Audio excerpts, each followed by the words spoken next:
আপোনালোকে যদি অডিও ল'ম বুলি ভাবে আমাৰ মা অটোমোবাইলছত দেখুৱাই দিয়া। মা অটোমোবাইলছত আপোনালোকে অডিও পাই যাব।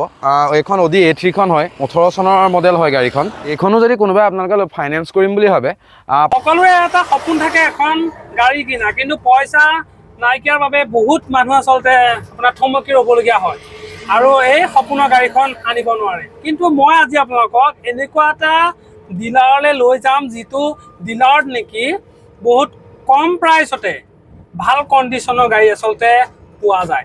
তেনে বলক আজি ভিডিঅ'টো আৰম্ভ কৰোঁ। বৰ্তমান আমি পাই গ'লোহি মা অটোমোবাইলছত আৰু ভিতৰলৈ সোমাই গৈ চাওঁগৈচোন বলক কিনো গাড়ী আচলতে কালেকশ্যন আছে। আৰু ইয়াত আচলতে বহুত ধুনীয়া ধুনীয়া আপোনাৰ ছেকেণ্ড হেণ্ড গাড়ী আছে।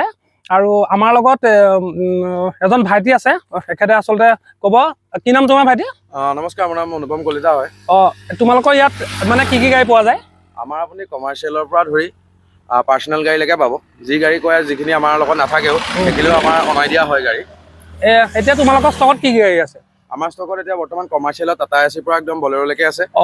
আৰু আপোনাৰ হেৰিয়ত আপোনাৰ আছে আমাৰ সৰু গাড়ী যিখিনি থাকিব লাগে গোটেইখিনিয়ে আছে। যদি আপোনালোকৰ আমাৰ ষ্টকৰ বাহিৰেও গাড়ী লাগে তেতিয়াও আমাৰ অনাই দিয়া সুবিধা থাকে। মানে আৰু ইয়াত তোমালোকৰ মানে কি কি দিয়া হয়, মানে তোমালোক কি কি মানে হেৰি আছে, মানে সুবিধা আছে? আমাৰ ইয়াত আপোনালোকে এটা ফ্ৰী চাৰ্ভিচিং পাই যাব। লগতে আমাৰ এতিয়া ডিচেম্বৰত এটা মাহত এটা অফাৰ চলি আছে। যদি কাষ্টমাৰ আহে তেতিয়া বাৰ্গেনিং কৰাৰ, আমি এইটো নকওঁ যে আমাৰ গাড়ীৰ দামটো বেছিকৈ আপোনালোকক কিবা এটা ডিছকাউণ্ট দিম বুলি। অলৰেডি আমি আপোনালোকে আহক, আমাৰ লগত দৰ দাম মাৰক, তাৰপিছত আমি কিবা এটা তাৰ পৰা আমি কিবা এটা 10-20 হাজাৰ যি কৰোঁ আমি চাই দিম। এতিয়া গাড়ী মানে কোনকেইখন আছে সেইফালৰ পৰা তুমি মানে দেখাই যোৱা। ঠিক আছে দাদা, আপোনাক অহাৰ বাবে ধন্যবাদ থাকিল। আপোনাক আমি যিহেতু গাড়ীৰ এইখন গাড়ী আপোনাক দেখুৱাই দিছোঁ বৰ্তমান কালেকশ্যনখিনি। এইখন হৈছে আপোনাৰ গ্ৰেণ্ড আই10 স্পৰ্টছ মডেলটো হয়। আপোনাৰ 2016 চনৰ গাড়ী, যিহেতু 16 চনৰ গাড়ী হিচাপত বহুতেই ধুনীয়া হৈ আছে গাড়ীখন। গোটেইখিনি ফিউচাৰ্ছ পাই যাব। টায়াৰো দেখুৱাই দিব। টায়াৰ গোটেইকেইটা 80% গ্ৰিপ আছে। এইখন গাড়ী যদি আপোনালোকে কোনোবাই ফাইনেন্স কৰিম বুলি ভাবে তেতিয়া এইখন গাড়ী আপোনালোকে মাত্ৰ 80,000 টকা দিলেই পাই যাব গাড়ীখন। আৰু লগতে গাড়ীখন যদি আপোনালোকে কোনোবাই কেছত ল'ম বুলি ভাবিছে তেতিয়া আপোনালোকে 3 লাখ টকা দিলে গাড়ীখন দি দিব পৰা হ'ব। মানে কিবা তোমাৰ মানে হেয়া প্ৰব্লেম আছে নেকি? ইঞ্জিনৰ প্ৰব্লেম আছে? ইঞ্জিনৰ কোনো প্ৰব্লেম নাপায় দাদা, ইঞ্জিনৰ কোনো প্ৰব্লেম নাপায়। আৰু গাড়ী বহুতেই ধুনীয়া হৈ আছে। আহক আমি এতিয়া, এইখন হৈছে আপোনাৰ গাড়ীখন অকণমান মানে ভিতৰ চৰটো অকণমান দেখাই দিয়া।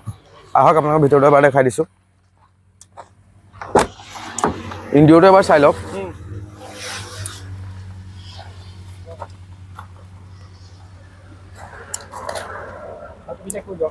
ইণ্টেৰিয়ৰটো বহুতেই ধুনীয়া হৈ আছে আৰু এই গাড়ী সম্পূৰ্ণ চিল আছে, কোনো এক্সিডেণ্টেল নাই। মই দেখাই দিছোঁ এবাৰ।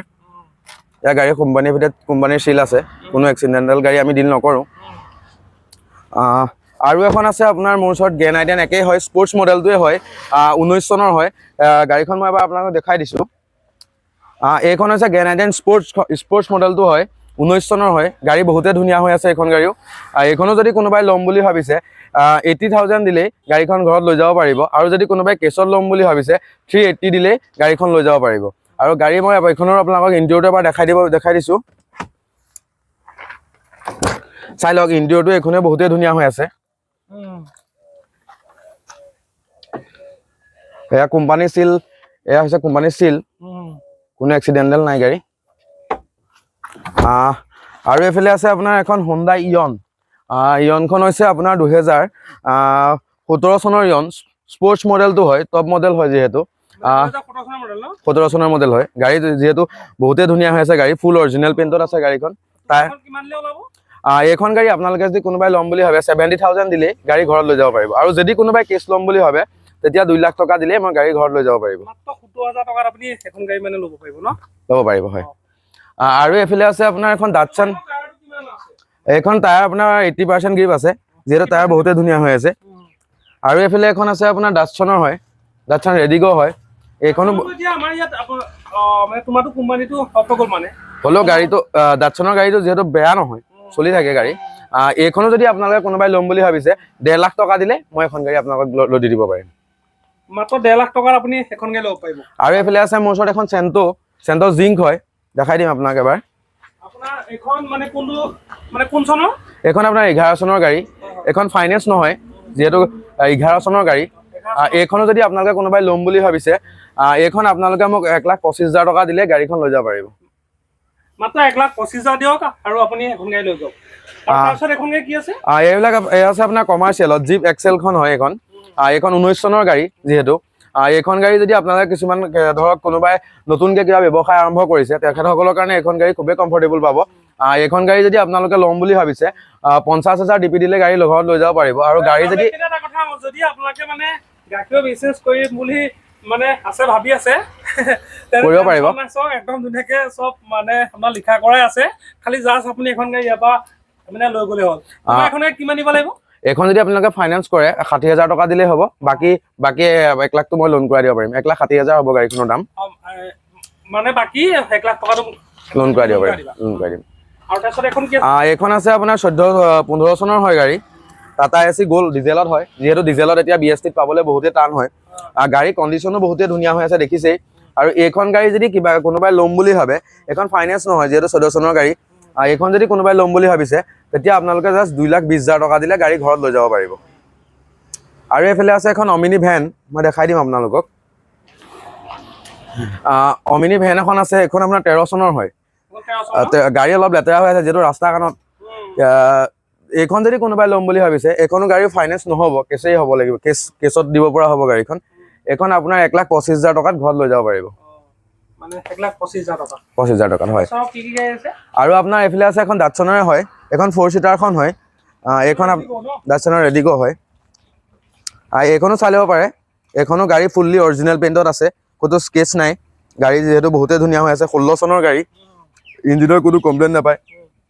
এইখন গাড়ী যদি কোনোবাই ল'ম বুলি ভাবিছে 50,000 টকা দিলে এইখন গাড়ী আপোনালোকক মই দি দিব পাৰিম, ঘৰত লৈ যাব পাৰিব। যদি কোনোবাই কেছত ল'ম বুলি ভাবে 1,60,000 টকা দিলে গাড়ী ঘৰত লৈ যাব পাৰিব। এইখনৰ মই এবাৰ আপোনালোকক ইণ্টাৰভিউটো দেখাই দিছোঁ বাৰু। মানে মাত্ৰ 50,000 টকা দিলে হ'ল। 50,000 টকা দিলে হ'ব। এই চব কোম্পানী ফিটেড চিল আছে গাড়ী, কোনো এক্সিডেণ্টেল। মই কৈছোঁ যে ইয়াত এক্সিডেণ্টেল গাড়ী আমি কোনো কাৰণত ডিল নকৰোঁ মই কাষ্টমাৰক। চাই লওক এবাৰ। আৰু এইফালে আপোনালোকক মই দেখাম কমাৰ্চিয়েল। টায়াৰ কণ্ডিশ্যনো বহুতেই ভাল হৈ আছে এইখনৰ। আপোনাৰ 80%, 70% গ্ৰিপ আছে টায়াৰত। হয় হয়। এইফালে আছে আপোনাৰ AC গ'ল্ড, এখন ডিজেলত পেট্ৰলত হয়। এইখন AC গ'ল্ডখন হয় পেট্ৰল ভাৰ্চন, যিহেতু এইখন গাড়ী 24 চনৰ হয়, মাত্ৰ 1 বছৰ পুৰণি গাড়ী। এইখন গাড়ী যদি কোনোবাই ল'ম বুলি ভাবে যদি ফাইনেন্স কৰে এইখন গাড়ী মই আপোনালোকক 80,000 70,000 টকাত উলিয়াই দিব পাৰিম। আৰু যদি কোনোবাই কেছত ল'ম বুলি ভাবে 4 লাখ টকাত দিলেই গাড়ী ঘৰত লৈ যাব পাৰিব। আৰু এইফালে আছে AC গ'ল্ডেই হয়, এইখন আপোনাৰ ডিজেলত আছে। ডিজেলত আছে। BS-4 হয়। BS-4 যিহেতু ডিজেল পাবলৈ খুবেই টান।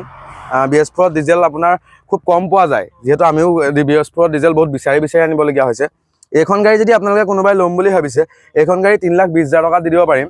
আৰু যদি কোনোবাই ফাইনেন্স কৰিম বুলি ভাবে তেতিয়া ফাইনেন্সো কৰিব পাৰিব। ফাইনেন্স কৰিলেও আপোনালোকে 80,000 60,000 ডাউন পে'মেণ্ট দিলে গাড়ী ওলাই যাব। আগলৈ আছে আপোনাৰ টাটা এচি একে গ'ল্ড হয়, এইখন আপোনালোকক এবাৰ দেখাই দিম। এইখন আপোনাৰ ব্ৰইলাৰ বডিত আছে। এখন দেখুৱাই দিছোঁ এবাৰ, ব্ৰইলাৰ বডিত আছে এইখন গাড়ী, যিহেতু ব্ৰইলাৰ বডিত পাবলৈ বহুতেই টান হয়। AC গ'ল্ড এইখন পেট্ৰলতে হয়। এইখন 22 চনৰ গাড়ী।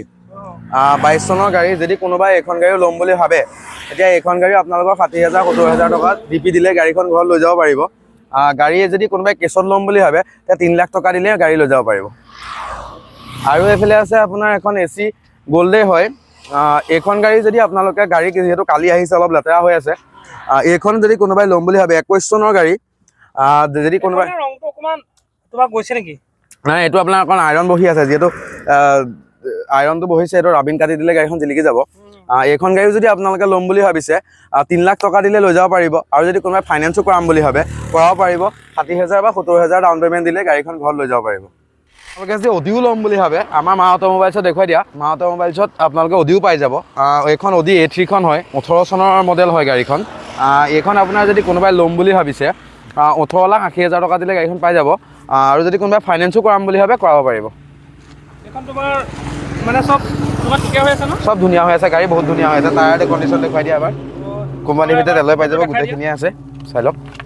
ইণ্টেৰিয়ৰটো মই এবাৰ দেখাই দিছোঁ। ইণ্টেৰিয়ৰটো এবাৰ চাই লওক।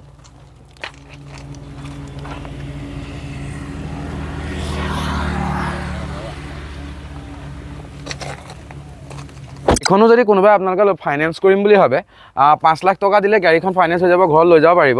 আৰু যদি কোনোবাই কেছ কৰিম বুলি ভাবে 18,80,000 টকা দিলে আপোনালোকে ঘৰত লৈ যাব পাৰিব।